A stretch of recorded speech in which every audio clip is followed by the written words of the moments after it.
ఎన్‌జీఓల ముసుగులో దేశ వ్యతిరేక కార్యకలాపాలకు పాల్పడుతున్న వాళ్ళకి సంబంధించి ఒక కీలకమైనటువంటి తీర్పొచ్చింది.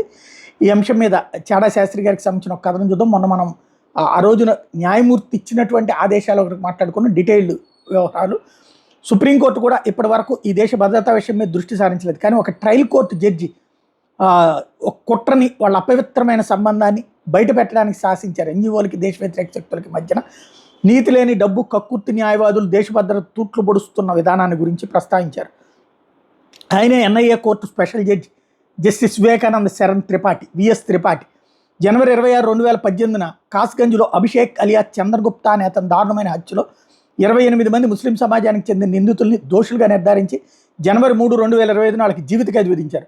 జనవరిలో జరిగిన తిరంగ యాత్ర సమయంలో ముస్లిం సమాజానికి చెందిన వ్యక్తులు ఈ దారుణమైనటువంటి హత్యను చేశారు. జీవిత ఖైదు విధించడంతో పాటు జస్టిస్ త్రిపాఠి తన తీర్పులో మరో ముఖ్యమైన అంశాన్ని లేవనెత్తారు.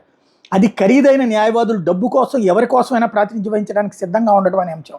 ఈ అంశం మీద ఇప్పటివరకు సుప్రీంకోర్టు లేదా హైకోర్టు జడ్జి ఎవరు కూడా వ్యాఖ్యానించలేదు. కానీ పై తీర్పు వెలువరిస్తూ జస్టిస్ త్రిపాఠి నేరస్తులను సమర్థించే జాతీయ మరియు విదేశీ ఎన్‌జీఓల పాత్రలని మీదన ప్రశ్నలు లేవనెత్తారు. అంతేకాకుండా ఈ తరహా వాటిని అరికట్టడానికి తమ ఆదేశాలను కేంద్ర హోంమంత్రిత్వ శాఖ మరియు బార్ కౌన్సిల్ ఆఫ్ ఇండియాకి పంపారు. జస్టిస్ త్రిపాఠి తన ఆదేశంలో చెప్పిన ముఖ్యమైన పాయింట్స్ ఏంటంటే, ఈ ఎన్‌జీఓలకు ఎక్కడి నుంచి ఎవరి నిధులు సమకూరుస్తున్నారు, వాళ్ళ అంతిమ లక్ష్యం ఏంటి అనే దాని మీద సమగ్రమైన దర్యాప్తు అవసరం. ఒక ఉగ్రవాది పట్టుబడినప్పుడల్లా అటువంటి ఎన్‌జీఓలు వెంటనే చాలా ఖరీదైన న్యాయవాదుల్ని అతన్ని సమర్థించడానికి సమకూరుస్తున్నాయని ఆరోపణలు ఉన్నాయి. ఇది జాతీయ భద్రతకు సంబంధించిన ఆందోళనకరమైనటువంటి విషయం. కోర్టు తన ఆదేశంలో 7 ఎన్‌జీఓ సంస్థలను పేర్కొంది. Citizen for justice and peace Mumbai, people's union for civil liberties Delhi, Rihai Manch, alliance for justice and accountability New York, Indian American Muslim league council Washington DC, South Asia solidarity group London, Jamiat Ulama Hind. Justice Tripathi ఈ ఆదేశం నిజంగా చారిత్రాత్మకమైనది. అతను ప్రభుత్వానికి మరొక demand కూడా చేశారు, సూచన ఆదేశాలు కూడా ఇచ్చారు. అదేంటంటే హైకోర్టు మరియు సుప్రీంకోర్టులో ప్రాక్టీస్ చేసే న్యాయవాదుల ఫీజులు పబ్లిక్ డొమైన్లో అందుబాటులో ఉండాలి. మరియు వారి ఆస్తి వివరాలు కూడా ప్రజల సమాచారం కోసం ప్రచురించాలి. వాళ్ళు ప్రతి సంవత్సరం ఎంత ఆదాయ పన్ను చెల్లించారో కూడా ప్రకటించాలి. న్యాయవాదుల ఫీజులు చెక్ ఆర్ బ్యాంకింగ్ మార్గాల ద్వారా మాత్రమే సేకరించాలి. సుప్రీంకోర్టు యొక్క ఉన్నత న్యాయవాదుల నుండి న్యాయవాది ఫీజులు ఎవరు చెల్లించారో సంబంధించి అఫిడవిట్లు తీసుకోవాలి. తద్వారా ఏ ఉగ్రవాద సంస్థ ద్వారా నిధులు సమకూర్చబడ్డాయో లేదో స్పష్టమవుతుంది. ఎన్‌జీఓలు వాళ్ళ తరపున హాజరవుతున్న ఖరీదైన లాయర్లు ఉన్న కేసులు ఉదాహరణలు.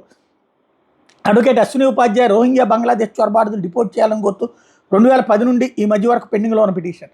2 రోహింగ్యా అనగా మహమ్మద్ సలీముల్లా మరియు మహమ్మద్ షాకిర్ బెచ్చగాళ్లలా కనిపించే మరియు దయనీయ పరిస్థితుల్లో జీవించే వీళ్ళ కోసం 6 ఉన్నత న్యాయవాదులు సుప్రీంకోర్టులో వాళ్ళ తరపున హాజరయ్యారు. ఈ న్యాయవాదులు డాక్టర్ రాజీవ్ ధవన్, ప్రశాంత్ భూషణ్, డాక్టర్ అశ్విని కుమార్, కొలిన్ గొన్సాల్వెస్, మయాత్ ఫలీ, నారిమన్ కపిల్ సిబాల్. అలాగే బలవంత మత మార్పిడిని ఆపడానికి సంబంధించిన అడ్వకేట్ అశ్విని ఉపాధ్యాయ వేసిన పిటిషన్ 10 మంది ఖరీదైన ఉన్నత న్యాయవాదులు వ్యతిరేకిస్తున్నారు. అట్లాగే ప్లేసెస్ ఆఫ్ వర్షిప్ యాక్ట్ని సవాల్ చేస్తూ ఉపాధ్యాయ పిటిషన్ని 22 మంది ఉన్నత న్యాయవాదులు వ్యతిరేకిస్తున్నారు. వీళ్ళలో ఎంపీలు, ఎమ్మెల్యేలు, అలాగే మాజీ న్యాయమంత్రులు, హోంమంత్రులు, విదేశీ వ్యవహారాల మంత్రులు, విద్యామంత్రులు ఉన్నారు. ఇటువంటి ఉన్నత న్యాయవాదుల కారణంగా పిటిషన్ ఇంకా చాలా కాలం పెండింగ్లోనే ఉంది. ఇకపోతే అక్టోబర్ 2024 మరో ఎన్‌జీఓ సోషల్ జ్యూరిస్ట్ ఢిల్లీ హైకోర్టులో పిటిషన్ దాఖలు చేసి రోహింగ్యా శరణార్థుల పిల్లలు ప్రభుత్వ పాఠశాలలో చేర్చడానికి అనుమతించాలని కేంద్రం నుండి ఆదేశం కోరింది. హైకోర్టు ఈ పిటిషన్ రోహింగ్యాలు విదేశీయులు మరియు దేశంలోని చట్టబద్ధంగా ప్రవేశించడానికి అనుమతి లేదని, వాళ్ళు దేశ భద్రత ముప్పని చెప్పి తిరస్కరించింది.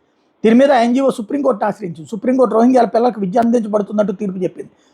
ట్విట్టర్ ఏఐ గ్రోక్ ప్రకారం కపిల్ సిబల్, ఏం సింఘ్వి, ప్రశాంత్ భూషణ్, ఇందిరా జైసింగ్, సంజయ్ హెగ్డే వంటి న్యాయవాదులు కేసు సంక్లిష్టత బట్టి కేసు గురించి సుప్రీంకోర్టులో ఒకసారి హాజరు కావడానికి కనీసం 5 నుంచి 10 లక్షల రూపాయలు ఫీజు తీసుకుంటారట. అది కాకుండా క్లరికల్ వర్క్ కోసం అని చెప్పి ఫీజు మీద మరో 10% అదనంగా వసూలు చేస్తారట. సాధారణంగా టెర్రరిస్టుల కేసులు, ఇతర సంఘ విద్రోహ కేసులు, దేశద్రోహ అభియోగ కేసులు వంటివి అన్ని ఈ తరహా న్యాయవాదులు తరచుగా తీసుకుంటూ ఉంటాం మనం గమనించవచ్చు. పైన చెప్పిన కొన్ని ముఖ్యమైన ఉదాహరణలు మాత్రం. ఇట్లాంటి అనేక మంది న్యాయవాదులు ఉన్నారు. అలాగే అనేక ఎన్‌జీఓలు ఉన్నాయి. అందుకే వీటి కార్యకలాపాలు మరియు నిధుల మీద సమగ్ర దర్యాప్తు చేయాలి. ఇది చాలా కీలకమైనటువంటి అంశాన్ని చాడా శాస్త్రి గారు ప్రొజెక్ట్ చేశారు.